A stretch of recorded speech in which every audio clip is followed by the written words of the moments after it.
Good morning, I'm Vicki Jervickus of the Greater Gainesville Chamber of Commerce, and we're here today to discuss our constitutional amendments that will appear on our ballot in a few short weeks, November 3rd. With me today is Bryan Eastman and Alex Patton. They are both local political experts, and they're going to give us their take on all of these various amendments. So we're going to get kicked off with Constitutional Amendment 1, which reads, "This amendment provides that only United States citizens who are at least 18 years of age, a permanent resident of Florida, and registered to vote as provided by law shall be qualified to vote in a Florida election." Let's hear your take on that, gentlemen. Bryan, why don't you start? Actually, I think I'm going to kick this one off to Alex. Alex, you have a little bit more history with this one. Okay, Alex? Yeah, and I don't want to overstate my feelings on this amendment, but this amendment is, and this proposal is absolute and total garbage. It does nothing. Every attorney that I have talked to, the actual proposal only changes one word in Florida's Constitution. Every attorney that I've talked to says it has absolutely no effect. And, you know, this was, if you look at the background of this amendment was put on the ballot at a cost of $8.5 million. There has been no campaign run to support this amendment. And essentially what this was people playing political games in the petition process. So this is an amendment that does nothing.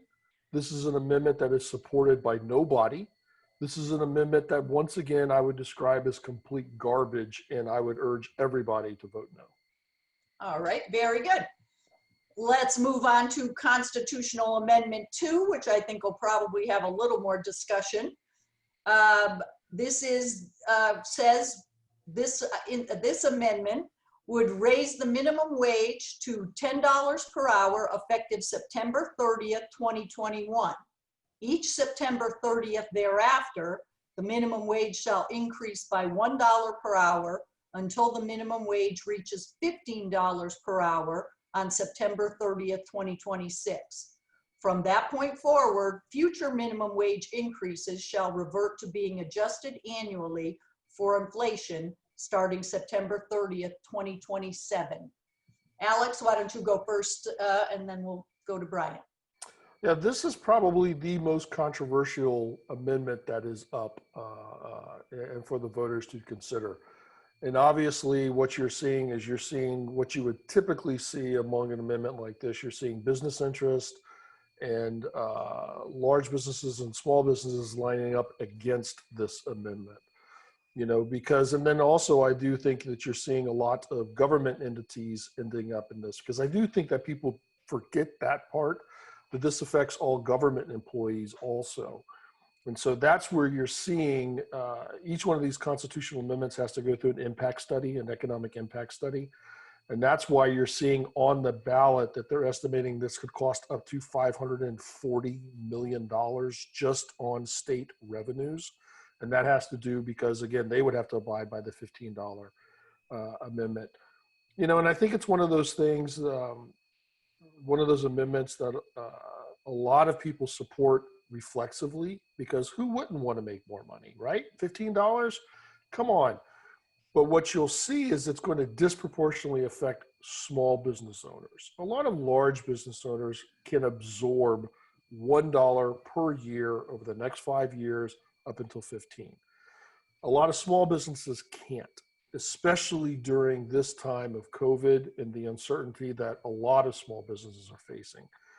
So I think that that is one issue. The other issue, which is kind of tucked into here, is because this is in the now Florida Constitution, you're not going to be able to amend this very easily. And so this amendment ties all future increases to rates of inflation. So this is almost an automatic escalator of this wage. And so I think that is problematic, because if we ever get into another economic crisis, it's not something that the legislature or anybody can change very easily. So I do think that I would probably recommend following the Florida Chamber's recommendation and other business interests in voting no. Okay, thank you so much. Bryan, let's hear your thoughts. Yeah, I think Alex actually, I mean, those are all points that would go against it, right? I mean, this will, it disproportionately hurt small business owners and will have a big, be easily taken up by big business. I think one of the problems that we have in Florida is right now the minimum wage is $8.46 here in the state of Florida, which means that after take-home pay, after taxes, you're taking home about $15,000 a year. So this is folks that are working 40 hours a week. They are trying to, a lot of them are trying to take care of kids, trying to take care of family members, and $15,000 a year is just not enough to survive off of. The legislature has had a lot of time to try to fix this problem. I agree with you, Alex. I wouldn't want this in the Constitution. I think $15 an hour is a pretty high number to jump up from $8.46, but it's also, we've been behind the rest of the United States for so long. We've been, it's so difficult for people to survive off of what they have so far. There's a lot of states that are already doing this. There's New York, California, Massachusetts have jumped up to a $15 an hour wage, also scaling up in that way. I think there's been a lot of research on this. It's gone back and forth, but a lot of the kind of larger looks at it that say that there's going to be this huge economic impact that will wipe out lots of businesses or lots of jobs. Haven't really come to fruition. It's had some have shown more impact, some have shown less impact, but it's all been fairly relative and on the margins. And I think just for the benefit of the people that really could use this, and the fact that we can't really rely on our legislature to move this forward on their own, I would encourage you to join the Democratic Party and vote yes on this. Okay, very good. Thank you so much for that. All right, moving on to Constitutional Amendment 3. This would allow all registered voters to vote in primaries for state legislature, governor, and cabinet, regardless of political party affiliation. All candidates for an office, including party-nominated candidates, appear on the same primary ballot. Two highest vote getters advance to the general election. If only two candidates qualify, no primary is held, and the winner is determined in the general election. Candidates' party affiliation may appear on the ballot as provided by law, and this would not go into effect until January 1st of 2024. Bryan, what do you think? I think Alex and I are fairly similar on this, as kind of soft nose on this. The top line of it, when you read it, all voters vote in primary elections for state legislature, governor, and cabinet sounds good.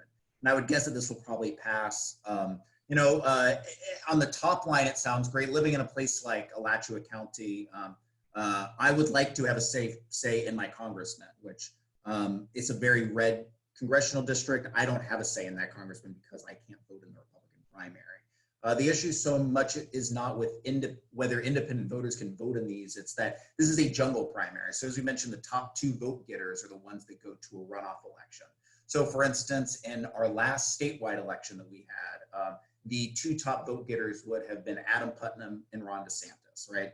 All the Democrats split their votes among one another. So that means that in November, when more voters were coming to go vote, they would have two Republicans to vote against in a state that is, competitive between Republicans and Democrats. It makes a lot of sort of behind the scenes chicanery that goes on with where parties are trying to get rid of certain candidates to not take votes away from folks, as opposed to just sort of, letting the parties decide who they want to bring forward and sending them back. There's certainly some benefits to having independent, having nonpartisan or people being able to vote in these other elections, but there's a lot of downsides to this that I wish they had picked some other forms of how this could have worked and worked a lot better, as opposed to this jungle primary, which has been very difficult and has had a lot of problems in other states. Okay. And Alex? I do agree with Bryan in the sense that I do think that this is extremely misleading. This is being sold as a way for independents and no party affiliates to participate in elections at a higher rate. That's just not really going to be the case in most places. And I get it.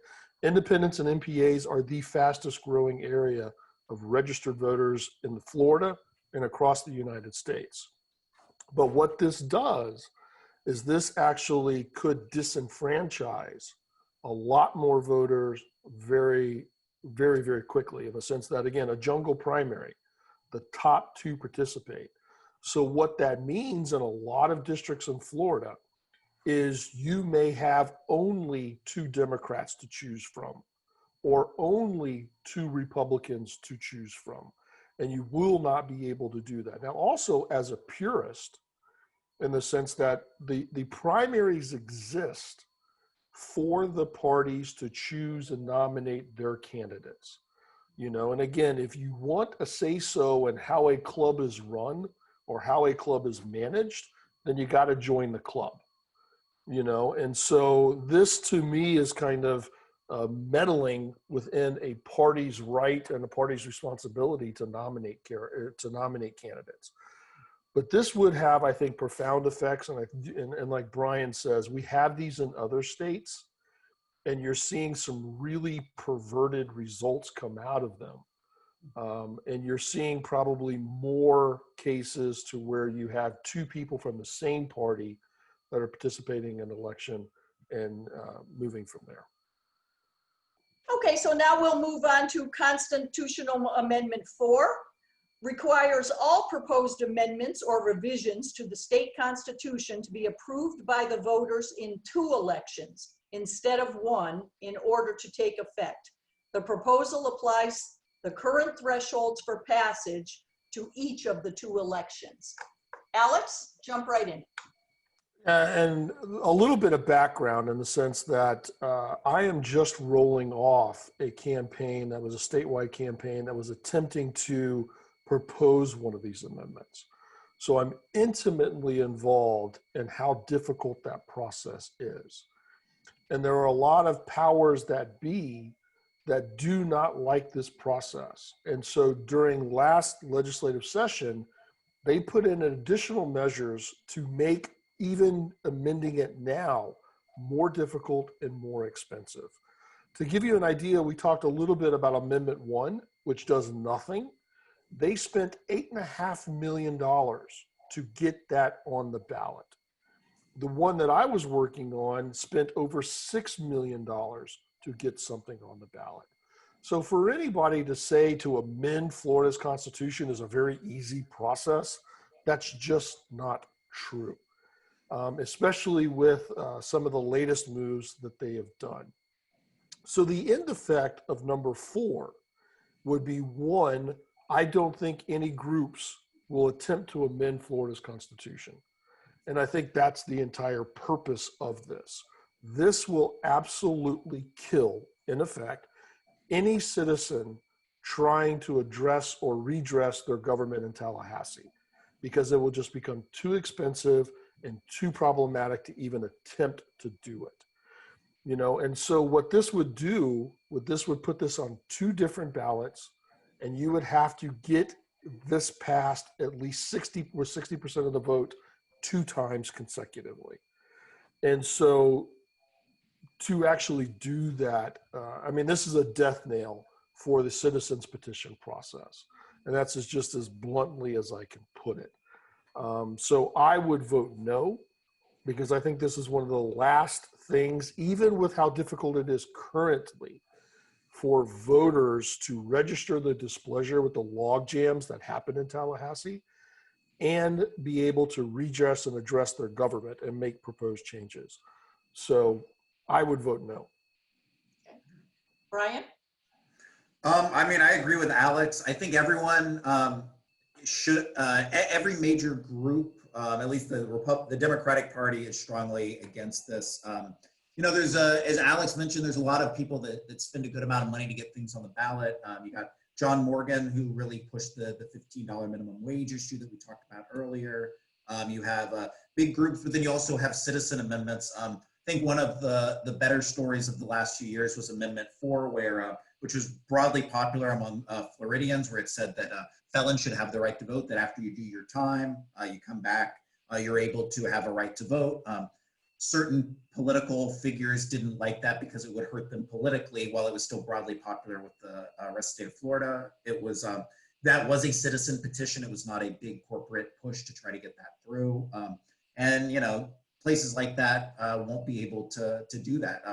As Alex mentions, you know, there might be some very, very large corporations that could still get this through and make that push twice. But the type of constitution, you'll be seeing a lot less of the Amendment 4 types and a lot more of the, you know, large corporations trying to get a very specific interest pushed through. And that'll be a problem. Say, I'll even go further than what Bryan is saying. If this were to pass, the only type of proposals that you will see are from people that can prepare to expend in excess of $100 million on an initiative. And that is not a citizens group of any type. The only ones that will remain if this passes are going to be not big, huge corporate interests that are trying to make changes. Okay, Bryan, any last redress on that, or does that sum it up? No, I don't need to rebut Alex agreeing with me. Alex, great. Yeah, I agree. We have this recorded, so that's a good thing. All right, terrific. Let's move on to Constitutional Amendment 5. Proposing an amendment to the state constitution, effective date January 1, 2021, to increase from 2 years to 3 years the period of time during which accrued Save Our Homes benefits may be transferred from a prior homestead to a new homestead. Bryan, why don't you jump in first if you do. Yeah, the Democratic Party is in favor of this. I mean, these come up every year. There are these constitutional changes for tax relief, and the downsides and the upsides are always the same. The upsides are you pay less in taxes. The downsides are it tends to disproportionately impact local governments that are reliant upon these residential taxes to survive. The fiscal impacts of this, I don't think are particularly large, but every year this comes in and it's kind of slowly chips away at local government's ability to pay for things. But it's it's popular. It'll likely pass. Yeah, the Democratic Party votes yes on it. I haven't decided how I'll vote on it. I'll figure that out when I get there. Alex, what do you think? Well, I really despise that this is being recorded because I'm going to say the following. I agree with Bryan. It's very painful. I mean, this is relatively a small change, you know, in the portability of Save Our Homes. I don't think it's very controversial. And so I would vote yes on that one. Okay, very good. All right, let's go on to Constitutional Amendment 6. Provides that the homestead property tax discount for certain veterans with permanent combat-related disabilities carries over to such veteran surviving spouse who holds legal or beneficial title to and who permanently resides on the homestead property until he or she remarries or sells or otherwise disposes of the property. The discount may be transferred to a new homestead property of the surviving spouse under certain conditions. The amendment would take effect January 1st, 2021. Clear this one up for us, guys, because it's clear as mud. Alex? Again, this is a relatively non-controversial amendment. It's an incremental extension of a tax break in order for veterans that have permanent combat disabilities. And so if they were to pass away or die, then the surviving spouse currently would lose all of those benefits. So this just extends that until, you know, underneath the circumstances that are listed to, until they sell the property or until they pass away. So it's a relatively, again, small incremental change that I think helps combat veterans. And so I do think it's likely to pass, and I would urge voting yes. Okay. Bryan? Yeah, I'm in agreement with that. Democratic Party is in agreement with that. I mean, it's good to support veterans. The downsides of it are, as you mentioned with Amendment 5, every year these come up. Every year they sound very reasonable on the ballot. Slowly, the legislature sort of chips away at local government's ability to collect revenues in order to pay for things. But yeah, this will pass broadly. It's a good thing to do to help our veterans, and so I'll be voting yes on it. Okay, very good. Okay, that covers our constitutional amendments. Let's move on to our Alachua County.